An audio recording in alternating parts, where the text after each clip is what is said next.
Oke, bismillahirrahmanirrahim. Assalamualaikum warahmatullahi wabarakatuh. Apa kabar adik-adik? Di hari ini tanggal 18 Mei tahun 2020, kita melanjutkan mata kuliah praktikum auditing atau lab auditing yang pada pertemuan kali ini adalah pertemuan yang ke-11, di mana dia lanjutan dari pertemuan-pertemuan kita yang lalu. Dan pekan lalu kita sudah membahas terkait dengan audit atas utang usaha, di mana kita sudah masuk ke dalam akun detail dari pasifa yang ada di dalam neraca atau laporan posisi keuangan. Dan hari ini kelanjutan dari mata kuliah kita atau pertemuan kita yang kita bahas hari ini adalah audit atas semua yang berkaitan dengan accrue. Transaksi accrue, baik dia berupa prepaid maupun dia berupa utang yang atau biaya yang masih harus dibayar atau accrue expense. Sebelumnya kita akan buka pertemuan kita dengan sama-sama kita membaca basmalah. Bismillahirrahmanirrahim. Saya akan lanjutkan. Untuk sebelumnya kita mulai melihat apa yang disajikan di dalam RPS ya, yang akan menjadi fokus yang akan kita bahas di pertemuan kita kali ini. Kalau kita lihat di pertemuan yang ke-11 ini kita akan membahas terkait dengan audit atas biaya dibayar di muka dan utang usaha, di mana di sini kemampuan yang diharapkan adalah adik-adik dapat menganalisis dan menerapkan secara mendalam mengenai proses audit atas biaya dibayar di muka dan utang biaya, dan yang di dalamnya pun yang akan dibahas kita akan melakukan pemahaman terhadap prosedur pengujian substantifnya, pembuatan kertas kerja atas utang biaya dan biaya dibayar di muka, kemudian atas utang biaya dibayar di muka itu sendiri, kemudian ada alokasi accrue expense yang berhubungan dengan misalnya alokasi listrik, air, telepon, biaya dibayar di muka atas asuransi, sewa, kemudian juga apabila ada temuan audit yang perlu disesuaikan, dan terakhir pengisian kertas kerja.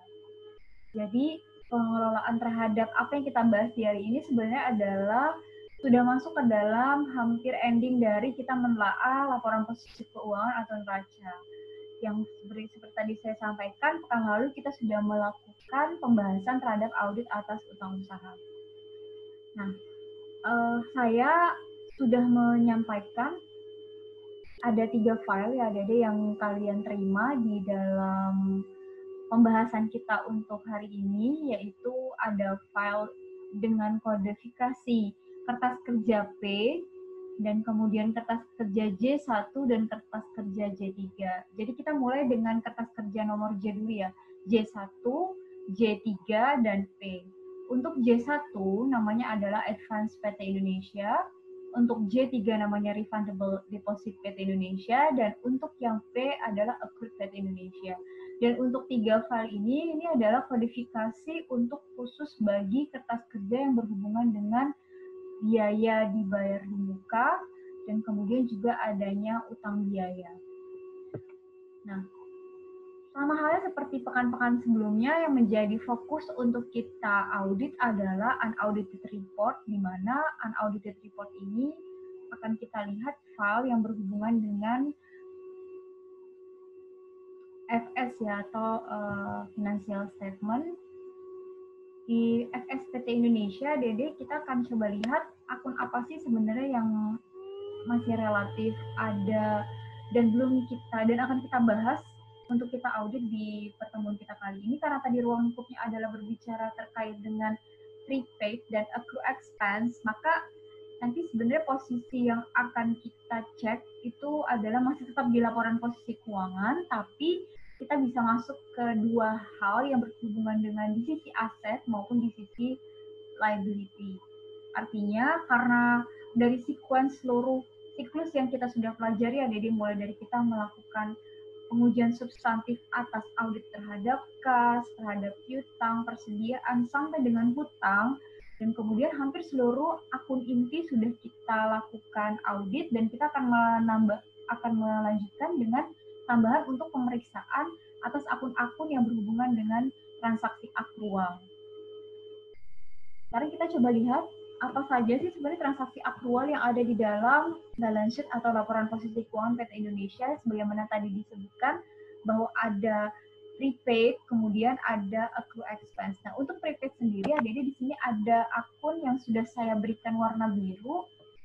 Ini ada other current asset dalam klasifikasi Audit Report Pet Indonesia, yang di dalamnya ini ada penyajian untuk advance payment dan prepayment.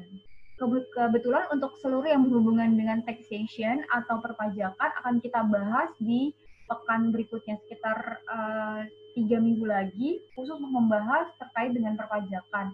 Mulai dari perpajakan yang berhubungan dengan prepaid pajak, kemudian juga untuk tax liability, dan kemudian juga untuk pengungkapan yang berhubungan dengan PSAK 46 ya, terkait dengan pajak akuntansi pajak penghasilan atau pajak tanggungan.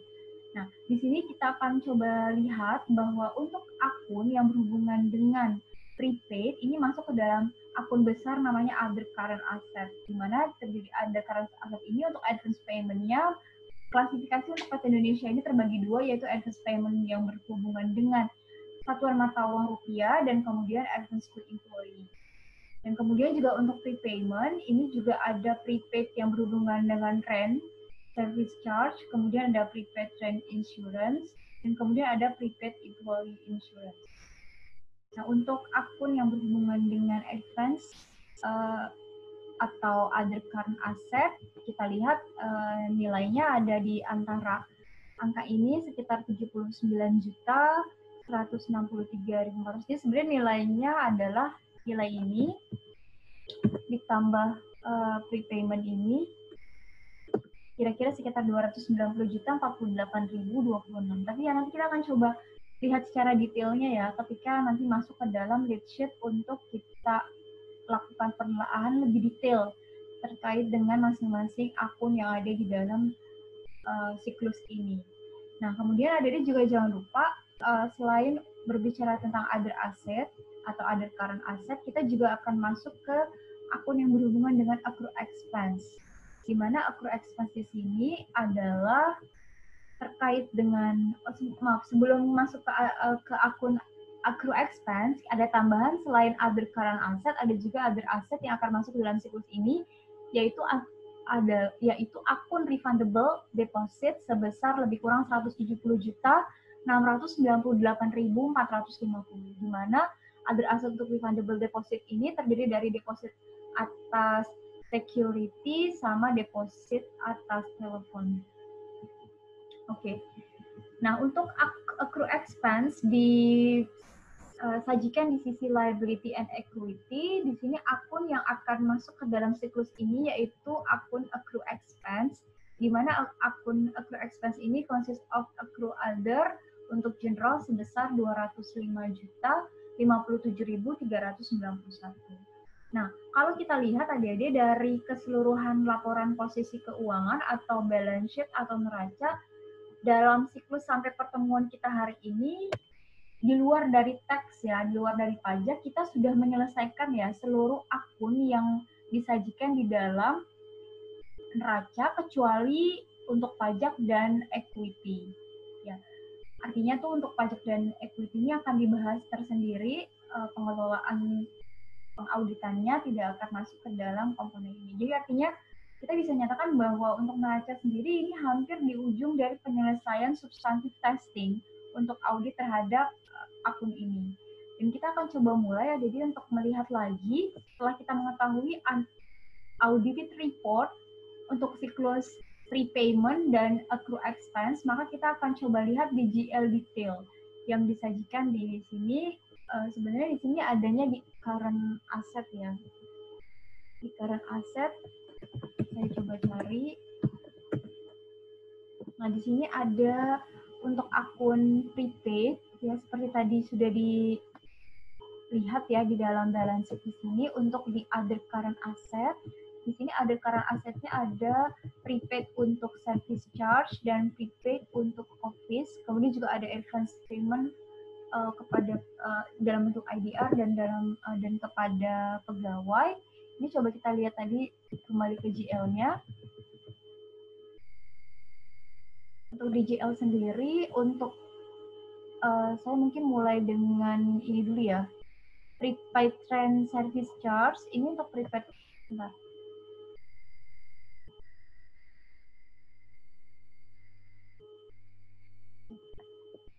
untuk prepaid service charge ini dengan nilai ada di other current asset ini, kita lihat detailingnya terakhir nilai yang tersaji di dalam laporan per 31 Desember 2018 adalah 24.862.200. Ini sama ya, 24.862.200. Kemudian untuk prepaid rent office-nya juga disajikan di sini sebesar 94.928.400. Ini juga nilainya sama. Kemudian juga untuk kita lihat di prepaid apartment nggak ada, employee insurance di sini ada sekitar 32.919.426. Oke, nilainya sama dan kita mungkin naik ke atas ya. Di sini juga untuk yang other current asset-nya, untuk prepaid other-nya nilainya sebesar 58.174.600.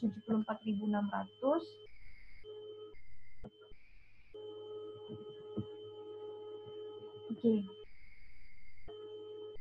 Tapi kita coba lihat dulu di sini untuk di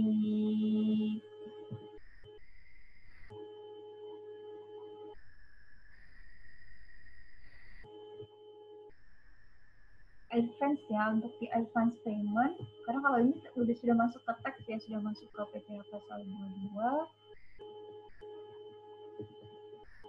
Oke, kita coba cari untuk akun advance ya.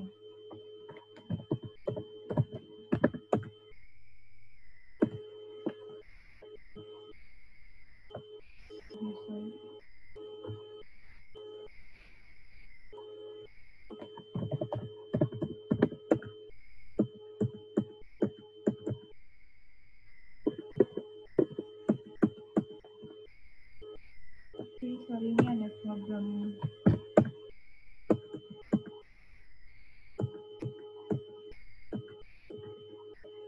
Bentar ya. Kalau di sini adalah advance payment ya. Kita coba cari kita akan mencoba untuk melakukan pencarian terhadap detailing ini ya. Untuk advance payment IDR. Nah, ini ada jumlahnya ini untuk advance payment IDR. Ini semua yang berhubungan dengan uang muka ya, uang muka yang diberikan kepada pihak ketiga yang saat sampai periode pelaporan ini masih belum selesai, itu nilainya 25.909.357. Dan untuk advance to employee, di sini juga ada transaksi uang muka yang diberikan kepada karyawan yang total sampai akhir periode 2018 adalah 53.254.043. Nah, nilainya sama ya. Oke.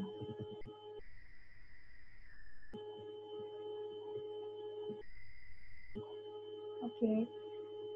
Kemudian kita juga akan masuk ke akun ini, ke akun yang refundable deposit, yaitu deposit untuk security dan deposit untuk telepon.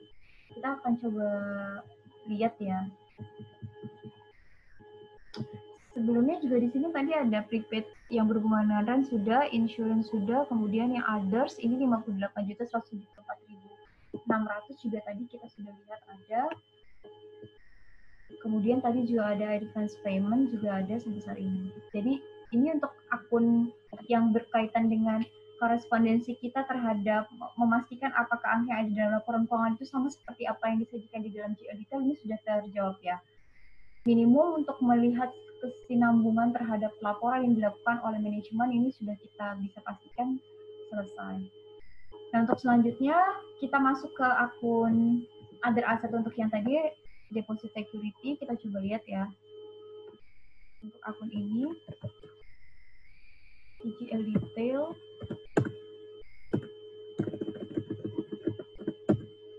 Oke, ini maaf tidak ada di sini akunnya.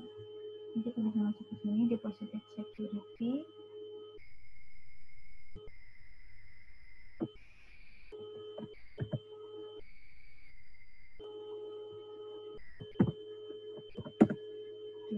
Untuk deposit security sendiri di sini ada aset sebesar deposit untuk dari klien ya, artinya klien menyerahkan kita menyerahkan deposito kepada beberapa rekanan yang jumlahnya kalau di sini itu ada sekitar 60 juta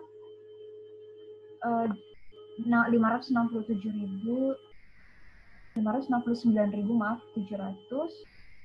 ini untuk deposit yang berhubungan dengan, tapi ini sebenarnya detailing ini sepertinya masih ada beberapa yang terkait dengan other asset ini.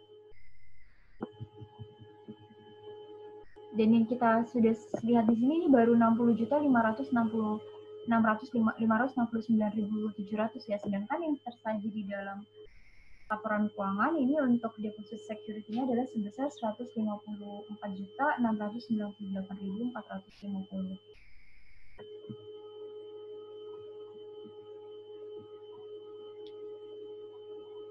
Kemudian juga ada, kita coba cari lagi deposit telepon ya.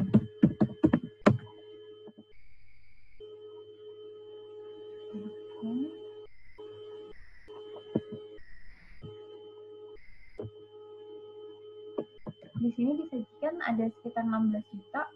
Kita coba cari di, oh iya, ini tidak ada. Nanti ini menjadi salah satu isu juga ya, bahwa ada 2 akun yang kita belum bisa temukan nilainya korespondensi angka yang ada disajikan di dalam laporan keuangan dengan apa yang disajikan di dalam GL detailnya, yaitu untuk deposit security dan kemudian untuk deposit telepon sebesar 154 juta 698.450 dan 16 juta rupiah. Tapi untuk sementara di KADI kita akan merefer kepada unaudited report ya untuk kita sajikan ke dalam working paper kita. Dan tadi saya sudah jelaskan di awal bahwa working paper kita ini terbagi 3. Tapi sebelum saya masuk ke dalam file working paper, kita tambahkan satu lagi akun ADD, yaitu akun untuk accrue expense ya. Kalau tadi kan di dalam siklus ini yang akan kita bahas adalah terkait prepayment dan kemudian yang terkait dengan accrue expense, di mana accrue expense ini untuk transaksi yang ada dalam laporan keuangan adalah jumlahnya 279.361.612. Kita coba lihat ya dan kita coba cari nilai ini. Di semua interkolom warna kuning ini ada 205.057.391 rupiah. Jadi nilai ini yang akan kita korespondensikan dengan seluruh dokumen dan data yang ada bahwa per 31 Desember 2018 ada other current liability sebesar 205 juta. Oke, saya lanjutkan ke untuk file FS ini adalah menjadi gambaran awal ya Dede untuk nanti kita bisa memahami sebenarnya di sisi mana atau di bagian mana yang harus kita sajikan di dalam proses siklus audit yang kita akan bahas di pertemuan kita kali ini. Dan sebenarnya kalau melihat dari sifat, jenis, kemudian juga resiko yang akan dihadapi pada akun ini, sebenarnya adalah akun yang relatif berada di tingkat average menuju low dari sisi resiko. Dikarenakan sebenarnya rata-rata transaksi ini adalah lebih banyak isunya adalah isu valuation dan kemudian isu pengungkapan. Jadi artinya tuh penilaian terhadap nilai yang masih menjadi prepayment dan nilai yang menjadi accrue itu akan menjadi sebuah prosedur yang harus dilakukan rekalkulasi ulang oleh manajemen terhadap nilai audit atau terhadap nilai yang harusnya disajikan di dalam laporan yang telah diaudit.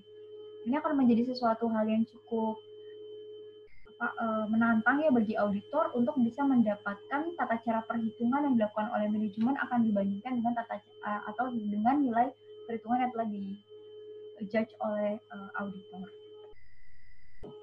Oke, selanjutnya saya akan melanjutkan untuk memberikan informasi terkait dengan 3 jenis kertas kerja yang akan dikerjakan atau akan disiapkan oleh adik-adik semua, yaitu mulai dari kertas kerja J1, kertas kerja J3, dan kertas kerja P.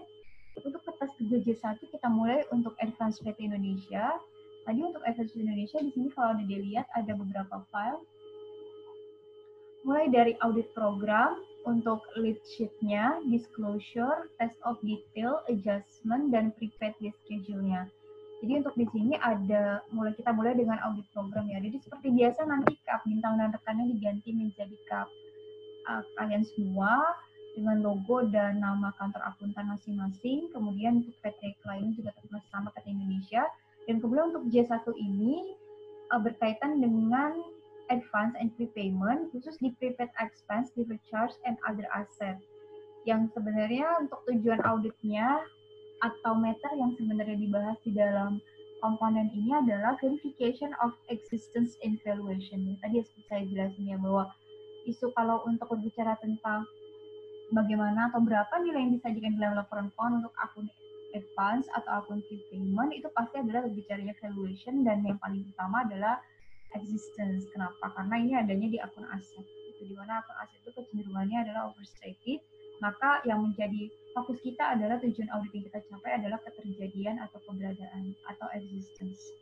Nah, apa yang dilakukan? Verify existence and carrying amount through examination of supporting document or confirmation or a combination of this procedure. Jadi kita memang akan banyak inquiry, bertanya, melakukan examination, melakukan analisis terhadap supporting dokumen yang ada, kemudian bahkan perhitungan yang telah dilakukan oleh manajemen sehingga nilai tersebut tersaji, kemudian juga memastikan bahwa apakah memang benar setelah kita konfirmasi bahwa nilai prepayment-nya segini, apakah itu tidak overstated atau understated. Jadi ini menjadi sebuah kombinasi, dalam bahasa di sini adalah konfirmasi dan mengecek supporting document adalah menjadi kombinasi atas prosedur yang bisa dilakukan di sini. Nah, bagaimana untuk lead sheet yang harus kita isi? Adik-adik di sini saya sudah melakukan release ya, melist beberapa sub account dari akun yang akan kita lakukan penyajian kertas kerjanya, yaitu untuk advance and prepayment. Untuk advance payment sendiri tadi ada IDR, ada employee. Nanti adik-adik harus isi ya di sini berapa nilai yang ada di audited report. Kemudian untuk rent service charge, rent office, employee insurance sama other tadi juga ada 4. Kemudian juga ada advance purchase untuk IDR, USD dan yen if ada. Nanti bisa disajikan di sini. Kalau misalnya ada akun-akun yang nilainya tidak tersaji dalam laporan keuangan, maka ini bisa dibuat. Nah, untuk disclosure, kalau disclosure ini adalah salah satu bentuk kertas kerja supporting ya untuk melakukan pengecekan terhadap apa yang disajikan di dalam lead sheet kita dengan apa yang nanti kita perlu ungkapkan di sini, nilai-nilai atau secara overall ini adalah cara perhitungannya. Kemudian untuk test of detailnya, karena tadi lead sheet untuk prepayment ini adalah terdiri dari berbagai pembayaran ya yang sebenarnya masih dalam masa periode pembayaran jasanya atau barangnya atau terkait dengan hak kita itu belum kita terima secara sepenuhnya. Jadi ini menjadi sebuah kombinasi bagaimana kita memastikan angka yang tersaji itu memang benar hak dari klien yang kita audit. Maka di sini juga untuk test of detailnya adalah kita banyak melakukan vouching. Jadi kita melakukan pengecekan terhadap transaksi-transaksi yang menjadikan advance purchase ini atau advance payment ini outstanding sampai per 31 Desember 2018. Nah, ini ada beberapa nomor voucher. Nanti adik bisa coba pelajari ya, karena ini semi-real ya untuk nomor voucher, meskipun ini semi-real dan semi-fiktif juga gitu, dengan bentuk vouching yang kita lakukan mulai dari tanggalnya, dokumen apa saja, kemudian siapa yang autorisasi, dan kemudian untuk nilai ini kalian bisa berkorespondensikan dengan GL atau buku besar detail yang ada tadi di laporan finansial DFS. Dan kebetulan untuk saat ini saya sudah menyajikan beberapa sampel ya yang diambil oleh auditor. Jadi nanti adik adalah tugasnya mempelajari pointer test of detail ini. Ini kolom adjustment, kemudian ini juga kolom prepare list schedule. Ini juga karena tadi berhubungan dengan prepayment, maka yang akan menjadi concern kita adalah perhitungan valuation-nya. Per 31 Desember, apakah nilai prepayment-nya masih menjadi hak dari klien kita, atau jangan sampai itu sudah menjadi beban gitu ya, yang sudah boleh diakui di akhir periode tahun 2018. Jadi nanti kita misalnya lihat ada untuk rent office-nya, ini lihat kapan date of kontraknya, kemudian source nomor berapa, kemudian prepayment-nya berapa, kemudian berapa bulan, periodenya kapan, terus dalam bentuk USD atau rupiah, berapa beginning balance-nya, berapa sudah dilakukan. Karena tadi sifatnya 3 bulanan, maka ini harusnya per 2016, 17, 18 ini sudah habis. Jadi nanti kita akan lihat, jadi yang masih tersisa sampai 31 Desember 2018 itu berapa. Begitupun untuk yang prepaid employee insurance, kemudian ada other juga sama penyajiannya. Ini sudah disajikan, nanti ada deh, tinggal coba untuk mempelajari dan kemudian juga membahas ya detailing terhadap ini. Mohon maaf, ini masih ada tahun 2015, nanti kalian coba ganti ya menjadi tahun 2017. Oke, ini sudah. Seterusnya dan seterusnya. Ini jadi sebenarnya kalau balik lagi ke tujuan auditnya tadi seperti kita lihat di program audit ini, untuk memastikan dua hal ya, yaitu existence-nya dan valuation-nya gitu. Jadi kita juga masih ingin bahwa tersupport transaksi yang disajikan dengan dokumen yang authorized, kemudian reliable, kemudian searchable gitu, dan kemudian juga yang paling penting nilai yang tersaji per 31 Desember itu apakah memang nilainya masih segitu. Oke. Setelah ini saya masuk ke J3 atau refundable deposit. Ini juga jauh lebih simpel ya dari prepayment tadi. Malah ini juga sama, substantif prosedurnya untuk tujuan auditnya adalah verification of existence and valuation-nya, yaitu verify existence and current amount through examination of supporting document or confirmation of combination on this procedure. Cuma memang di sini PT Indonesia membagi menjadi penyajian untuk dan pengungkapan di dalam laporannya ini dibedakan antara deposit dan kemudian ada dengan prepayment. Nanti kita juga coba akan bisa lihat isu yang akan kita kupas ya dari audit AD-AD yang akan ada dilakukan, apakah memang sebenarnya akun ini tepat gitu untuk ada disajikan di dalam akun-akun tersebut. Dan kemudian untuk lead sheet-nya, karena tadi kita juga sudah bahas di file FX PT Indonesia ada deposit security dan deposit telepon. Nanti ada tinggal isi ya per 31 Desember 2018 berapa. Ini ada komparasi sama 2017-nya, naik atau turunnya berapa persen secara rupiah dan berapa persen kenaikan dan penurunan. Kemudian juga ada vouching ya. Ini ada vouching 2 voucher yang kita sudah coba cari, dan ini nanti kamu bisa filling ini, bisa isi dengan data yang ada di GL kalau ada, kalau nggak ada kamu bisa kreasi sendiri nilai proses ini. Yang pasti kita mengasumsikan bahwa it is done gitu, tidak ada finding dari nilai deposit untuk security maupun deposit untuk telepon ya. Ya telepon untuk dua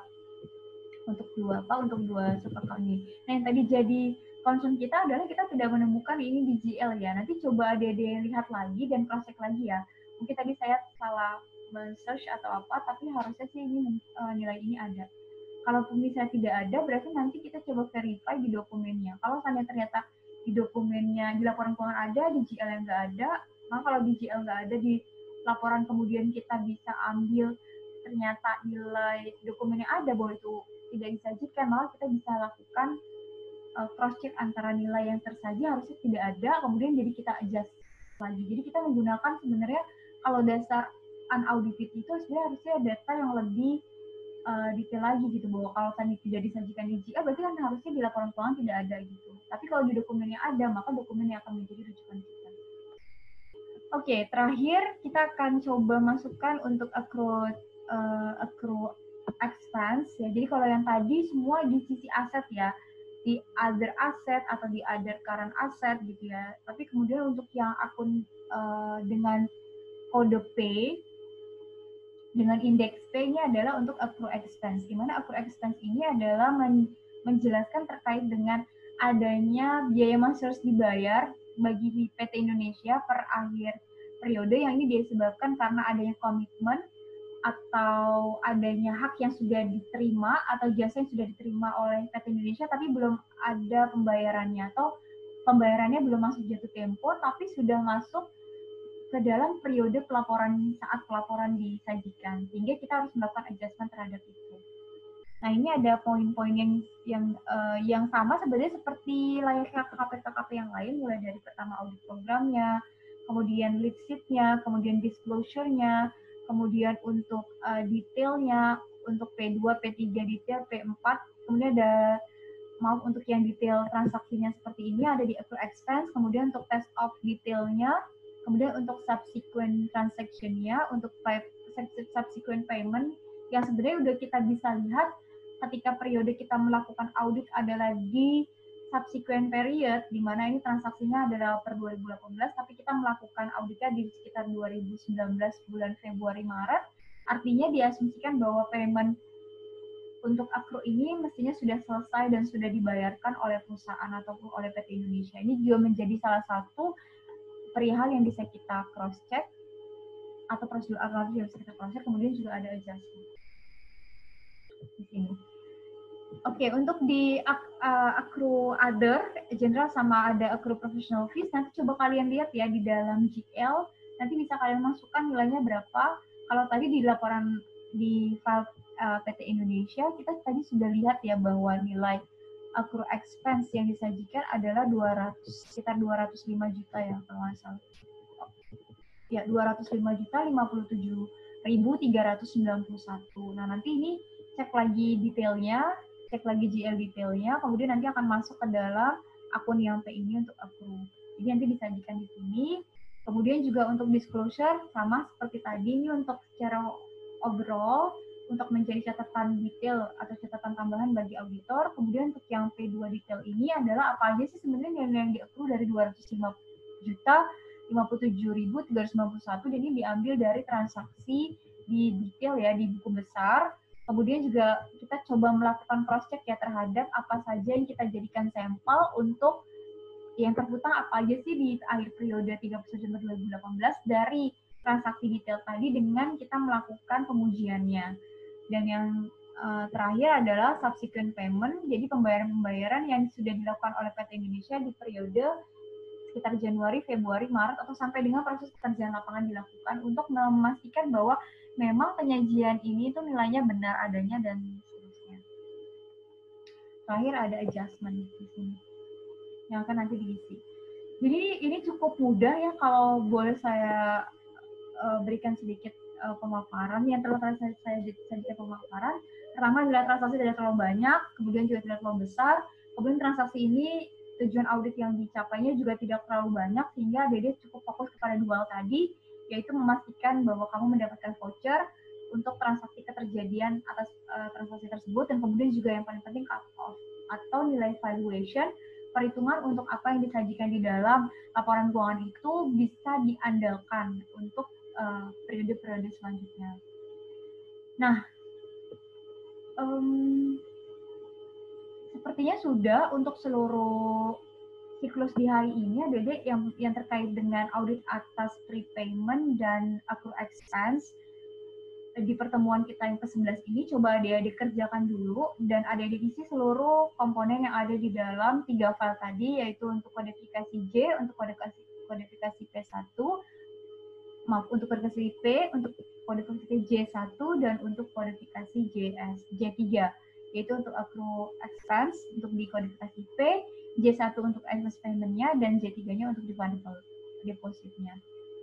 Nah, kalau ini sudah, berarti sebenarnya hampir relatif lengkap ya seluruh komponen penyajian kita untuk transaksi aset dan liability, kecuali untuk taxation dan equity ya.